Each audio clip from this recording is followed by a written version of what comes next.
Om Shanti. Good morning. बाबा कहते मीठे बच्चे, सुन्न अवस्था अर्थात अशरीरी बनने का अभी समय है। इसी अवस्था में रहने का अभ्यास करो। प्रश्न है, सबसे ऊंची मंजिल कौन सी है और उसकी प्राप्ति कैसे होगी? संपूर्ण सिविलाइज बनना यही ऊंची मंजिल है। कर्म इंद्रियों में ज़रा भी चलाए मानी ना आए, तब संपूर्ण सिविलाइज बने। जब ऐसी अवस्था हो तब बाप की बादशाही मिल सकती है। जब ऐसी अवस्था हो तब विश्व की बादशाही मिल सकती है। गायन भी है, चढ़े तो चाखे वैकुंठ रस, गिरे तो चकनाचूर। अर्थात राजाओं का राजा बने, नहीं तो प्रजा। अब जांच करो मेरी वृत्ति कैसी है, कोई भी भूल तो नहीं होती है। ओम शांति। बाप बच्चों को समझाते हैं कि आत्म अभिमानी होकर बैठो, अपने को आत्मा समझो। अब बाबा ऑलराउंडर दादी से पूछते हैं, ऑलराउंडर दादी गुजार दादी की मम्मी। अब बाबा ऑलराउंडर से पूछते हैं, सज्जू में आत्मानी होते या देह अभिमानी? वहाँ तो ऑटोमेटिकली आत्मानी होते हैं, घड़ी घड़ी याद करने की दरकार भी नहीं रहती। वहाँ ये समझते हैं अब ये शरीर बूढ़ा हुआ, अब इसको छोड़ दूसरा नया लेना है। जैसे सर्फ का मिसाल है, कि सर्फ पुरानी खाल छोड़ नहीं लेता है, वैसे आत्मा भी ये पुराना शरीर छोड़ नया लेती। भगवान मिसाल दे समझाते हैं, तुम्हें अभी मनुष्यों को ज्ञान की बूं बूं कर आप समान ज्ञानवान बनाना है। तुम सभी मनुष्यों को ज्ञान की बूं बूं कर आप समान ज्ञानवान बनाना है, जिससे परिस्थानी निर्विकारी देवता बन जाएंगे। ऊंच ऊंच पढ़ाई है देवता बनने की। गायन भी है, मनुष्य देवता की एक करत न लागी वार। किसने किया? देवताओं ने तो नहीं किया, भगवान ही मनुष्यों को देवता बनाते हैं। मनुष्य इन बातों को जानते नहीं। तुमसे सब जगह सब पूछते हैं आपकी एम ऑब्जेक्ट क्या है, तो क्यों नहीं एम ऑब्जेक्ट की लिखत छोटा पर्चा छपा हुआ हो, जो कोई पूछे तो उसको पर्चा दे दो, जिससे समझ जाए। बाबा ने बच्चों को बहुत अच्छी रीति समझाया। इस समय ये कलयुगी पति दुनिया है, जिसमें महान अपरंपार दुख है। अब हम मनुष्यों को सतयुगी पावन महान सुख धाम में जाने की सेवा कर रहे हैं, रास्ता बताते हैं। ऐसे नहीं कि हमको अद्वैत नॉलेज देते हैं। वह लोग तो शास्त्रों की नॉलेज को अद्वैत नॉलेज समझते हैं। वास्तव में ये कोई अद्वैत नॉलेज नहीं है। अद्वैत नॉलेज लिखना भी रॉन्ग है। मनुष्यों को क्लियर कर समझाना है, ऐसी लिखी छपी हुई हो जो झट समझ आए। मनुष्यों को क्लियर कर बताना है, ऐसी लिखी छपी हुई हो जो सब समझ जाएं कि इनका उद्देश्य क्या है। कलयुगी पतित भ्रष्टाचारी मनुष्यों को हम अपार दुखों से निकाल सतयुगी पवित्र श्रेष्ठाचार्य अपार सुखों की दुनिया में ले जाते हैं। बाबा जी ऐसे निबंध बच्चों को देते हैं लिखने के लिए। ऐसे क्लियर कर लिखना है, सब जगह ऐसी तुम्हारी लिखित रखी हो, झट वो निकाल कर दे दो, तो समझें कि हम तो इस समय वास्तव में दुख धाम में हैं। मनुष्य को समझते थोड़ी हैं कि हम कलयुगी पति दुख धाम के मनुष्य हैं। जी हमको अपार सुखों में ले जाते हैं। तो ऐसा एक अच्छा पर्चा छपना चाहिए, जैसे बाबा ने भी छपाया था कि सतयुगी हो या कलयुगी, परंतु मनुष्य समझते थोड़ी हैं। रत्नों को भी पत्थर समझ फेंक देते हैं। बाबा का तो एक ही शब्द रत्न बराबर, जो नहीं समझते रत्नों को फेंक देते। जी है ज्ञान रतन, वो समझते हैं शास्त्रों के रतन हैं। तुम क्लियर कल बोलो जो समझे, यहाँ तो अपार दुख है। दुखों की भी लिस्ट हो, कम से कम 101 दुखों की लिस्ट कि दुख धाम में अपार दुख है, ये सब लिखो, सारी लिस्ट निकालो। दूसरी तरफ अपार सुख, वहाँ तो दुख का नाम निशान नहीं रहता। हम वो राज्य अर्थात सुख धाम स्थापन कर रहे हैं, जो झट देख मनुष्यों का मुख बंद हो जाए। ये कोई समझते नहीं कि इस समय दुख धाम है। इसका तो इसी को वो स्वर्ग समझ बैठे हैं। बड़े बड़े महल, नए नए मंदिर आदि बनाते रहते, ये थोड़ी जानते हैं कि ये सब खत्म होने वाले हैं। पैसे तो उनको बहुत मिलते हैं रिश्वत के। तो बाबा ने समझाया ये सब है माया का घमंड, साइंस का घमंड। मोटरें, एरोप्लेन आदि सब माया का शो है। ये भी कायदा है, जब बाप आकर स्वर्ग की दुनिया स्थापन करते हैं तो माया भी अपना भभका दिखाती है। इसको कहा जाता है माया का पंप। अब तुम बच्चे सारे विश्व में शांति स्थापन कर रहे हो। अगर माया की कम प्रवेशता हो जाती है तो अंदर अंदर बच्चों को खाता है। जब कोई किसके नाम रूप में फंस पड़ते हैं तो बाप समझाते ये क्रिमिनलाइज अर्थात विकारी दृष्टि है। कलयुग में क्रिमिनलाइजेशन, सतयुग में सिविलाइजेशन। इन देवताओं के आगे सब माथा टेकते हैं कि आप निर्विकारी हो, हम नीच हैं, पापी हैं, विकारी हैं। इसलिए बाप कहते हर एक अपनी अवस्था को देखे। बड़े बड़े महारथी भी अपने को देखें। हमारी बुद्धि किसी के नाम रूप में तो नहीं फंसती। फलानी बहुत अच्छी है, ये करें, कुछ अंदर में आता है। ये तो बाबा जानते हैं कि इस समय संपूर्ण सिविलाइज तो बने नहीं, ज़रा भी चलाए मानी ना आए। ये तो बाबा जानते हैं इस समय संपूर्ण सिविलाइज कोई है नहीं, ज़रा भी चलाए मानी ना आए। बहुत मेहनत है। कोई बिरले ऐसे होते, आंखें कुछ ना कोई धोखा ज़रूर देती हैं। ड्रामा किसी की सिविलाइज जल्दी नहीं बनाएगा। खूब खूब पुरुषार्थ कर अपनी जांच करनी है, क्या हमारी आंखें धोखा तो नहीं देती। विश्व का मालिक बनना बहुत ऊंची मंजिल है। कहा जाता चढ़े तो चाखे वैकुंठ रस, गिरे तो चकनाचूर। अर्थात राजाओं का राजा बनते, गिरे तो प्रजा में चले जाएंगे। आजकल तो कहेंगे विकारी ज़माना है। भल कितने बड़े आदमी हैं, समझो क्वीन है, उनके अंदर भी डर रहता होगा कि कहाँ कोई हमें उड़ा ना दे। हर एक मनुष्य में अशांति है। कोई बच्चे भी कितनी अशांति फैलाते हैं। तुम शांति स्थापन कर रहे हो तो पहले खुद शांति में रहो, तब दूसरों में भी बल भरे। वहाँ तो बड़ा शांति का राज चलता है। वहाँ तो आंखें सिविल बन जाती हैं। तो बाप कहते अपनी जांच करो,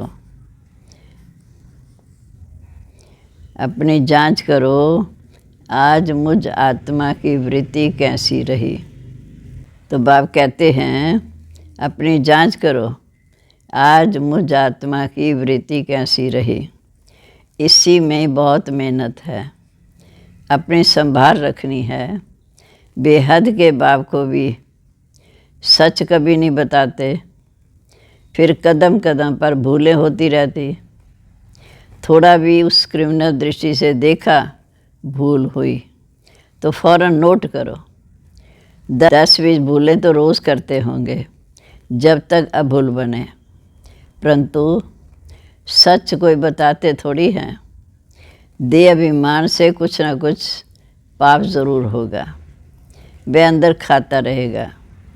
देह अभिमान से कुछ ना कुछ पाप ज़रूर होगा, वो अंदर खाता रहेगा। कई तो समझते नहीं कि भूल किसको कहते हैं। जानवर समझते हैं क्या? तुम भी इस ज्ञान के पहले पत्थर बुद्धि थे।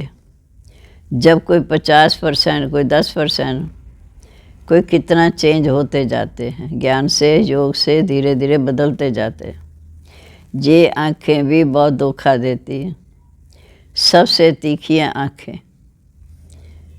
बाप कहते तुम आत्माएं अशरीरी आई थी। बाप कहते तुम आत्मा शरीरी आई थी, शरीर नहीं था। क्या आपको पता था कि दूसरा कौन सा शरीर लेंगे, किस संबंध में जाएंगे? मालूम नहीं पड़ता।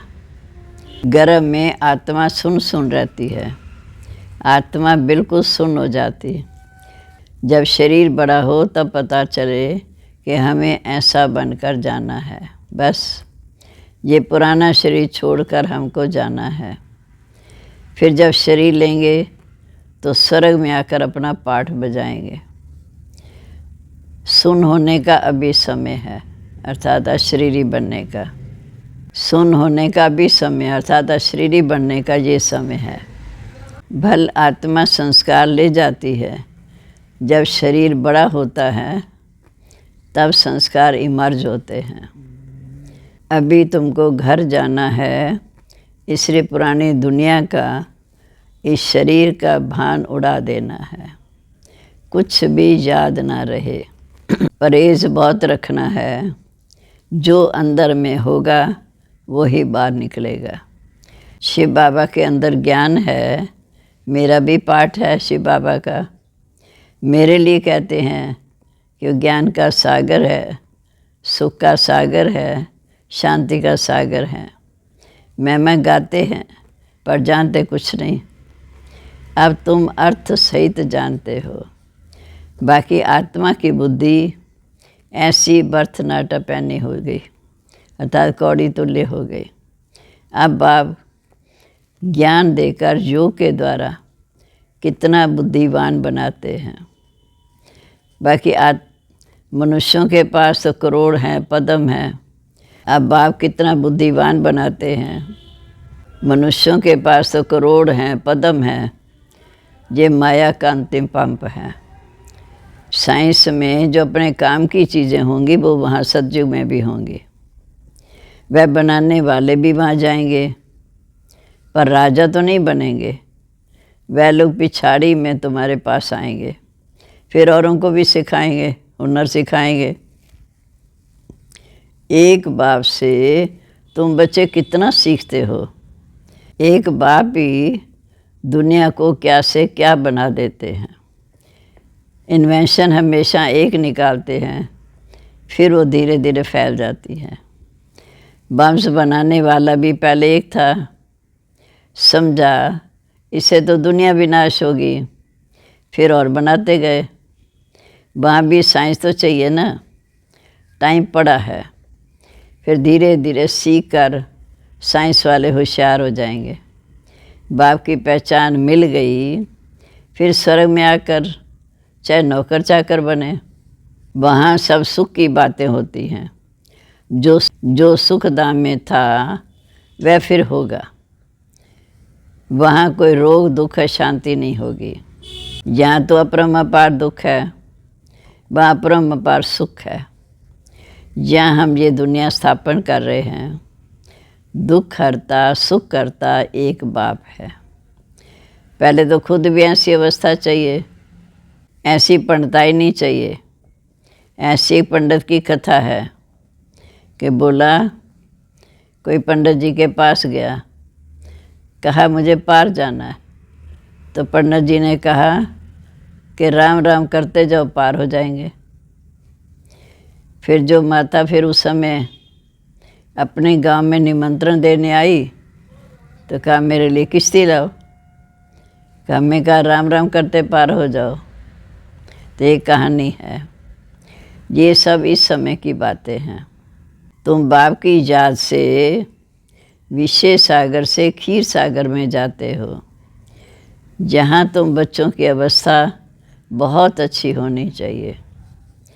योग बल नहीं है तो क्रिमिनलाइज है, तो उनका तीर लग नहीं सकता। आंखें भी सिविल चाहिए, निर्विकारी। बाप की याद में रह किसी को ज्ञान देंगे तो तीर लग जाएगा। ज्ञान तलवार में योग का जौहर चाहिए। नॉलेज से धन की कमाई होती, ताकत है याद में। बहुत बच्चे हैं जो बिल्कुल याद ही नहीं करते, जानते ही नहीं। बाप कहते मनुष्यों को समझाना है कि ये है दुख धाम, सतयुग है सुख धाम। कलयुग में सुख का नाम नहीं, अगर है भी सुख तो कांगविष्ठा समान माना बहुत थोड़ा है। सतयुग में तो अपार सुख है। मनुष्य इन बातों का अर्थ भी नहीं समझते। वह तो मुक्ति के लिए माथा मारते रहते, जीवन मुक्ति तो कोई जानता ही नहीं, तो ज्ञान भी कैसे दे सकते। वे आते हैं रजो प्रधान स्थिति में, अर्थात द्वापर युग से। वो फिर राजो कैसे सिखाएंगे। जहाँ तो सुख है तो कांगविष्ठा समान है। राजयोग से क्या हुआ था ये भी नहीं जानते। तुम बच्चे जानते हो, ये भी सब ड्रामा चल रहा है। अखबार में भी तुम्हारी निंदा लिखते हैं, ये तो होना ही है। शुरू में बाबा के लिए लिखा था कि इनके पास इतनी रानियाँ और चाहिए। बाबा ने लिखा कि निंदा हमारी जो करे, मित्र हमारा सो। ये तो होना ही है। अबलाओं पर किस्म किस्म के सितम होते हैं। दुनिया में तो अनेक दुख हैं, अभी कोई सुख थोड़ी है। भल कितना बड़ा सोकार है। बीमार हुआ, अंधा हुआ तो दुख तो होता है ना। दुखों की लिस्ट में सब लिखो। राम राज्य कलयुग के अंत में ये सब बातें हैं। सतयुग में दुख की एक भी बात नहीं। सतयुग तो होकर गया ना, अब यह संगम युग। बाप भी संगम समय पर आते हैं, अर्थात कलयुग के अंत सतयुग के आदि के संगम समय पर आते हैं। अब तुम जानते हो 5000 वर्ष में हम क्या क्या जन्म लेते हैं, कैसे सुख से वे दुख में आते। आधा कल्प सुख, आधा कल्प दुख। जिनको सारा ज्ञान बुद्धि में है, धारणा है, वह इन बातों को समझ सकते हैं। बाप तुम बच्चों की झोली भरते हैं ज्ञान रत्नों से। गायन भी है, धन दिए धन ना खुटे। धन दान नहीं करते तो गया उसके पास है ही नहीं, तो फिर मिलेगा क्या। हिसाब है ना। देते ही नहीं तो मिलेगा कहाँ से। वृद्धि कब से होगी। देते नहीं तो मिलेगा कहाँ से, वृद्धि कहाँ से होगी। ये सब अविनाशी ज्ञान रतन है। नंबरवार तो हर बात में होते ही हैं। ये भी तुम्हारी रूहानी सेना है। कोई रूह जाकर ऊंच पद पाएगी, कोई रूह प्रजापद पाएगी। कोई रूह जाकर ऊंच पद पाएगी, कोई प्रजापद पाएगी। जैसे कल्प पहले पाया था वैसे अब पद मिलेगा। अच्छा जी। मीठे मीठे सिकल दे रूहानी बच्चों को नंबरवार पुरुषार्थ अनुसार बाप दादा व माता पिता का दिल व जान, सिक व प्रेम से याद प्यार, गुड मॉर्निंग। रूहानी बाप की रूहानी बच्चों को नमस्ते। हम रूहानी बच्चों की रूहानी बाप दादा को नमस्ते। नमस्ते बाबा, गुड मॉर्निंग। शुक्रिया बाबा, शुक्रिया। अब धारणा के लिए मुख्य सार। पहली पॉइंट, अपनी संभाल करने के लिए कदम कदम पर अपनी जांच करनी है। आज मुझ आत्मा की वृत्ति कैसे रही। बै आँखें सिवर रही, सै देह अभिमानवश कौन सा पाप हुआ। आज मुझ आत्मा की वृत्ति कैसी रही, आँखें सिवर रही, देह अभिमानवश कौन सा पाप हुआ। जांच करेंगे तो निकालेंगे। दूसरा, बुद्धि में अविनाशी ज्ञान धन धारण कर फिर दान करना है। ज्ञान तलवार में याद का जौहर ज़रूर चाहिए। ज्ञान तलवार में याद का जौहर ज़रूर भरना है। अब आज का वरदान। आज सतगुरुवार प्यारे बाबा का वरदानी हाथ सिर पर अनुभव करते हुए महसूस करेंगे। सत्यता की अथॉरिटी को धारण कर सर्व को आकर्षित करने वाले निर्भय और विजयी भव। आप बच्चे सत्यता की शक्तिशाली श्रेष्ठ आत्माएं हो। आप बच्चे सत्यता की शक्तिशाली श्रेष्ठ आत्माएं हो। सत्य ज्ञान, सत्य भाव, सत्य प्राप्ति, सत्य याद, सत्य गुण, सत्य शक्तियाँ सब प्राप्त हैं। सत्य ज्ञान, सत्य भाव, सत्य प्राप्ति, सत्य याद, सत्य गुण, सर्व शक्तियाँ सब प्राप्त हैं। इतनी बड़ी अथॉरिटी का नशा रहे तो ये सत्यता की अथॉरिटी हर आत्मा को आकर्षित करती रहेगी। झूठ खंड में भी ऐसी सत्यता की शक्ति वाले ही विजयी बनते हैं। सत्यता की प्राप्ति खुशी और निर्भयता है।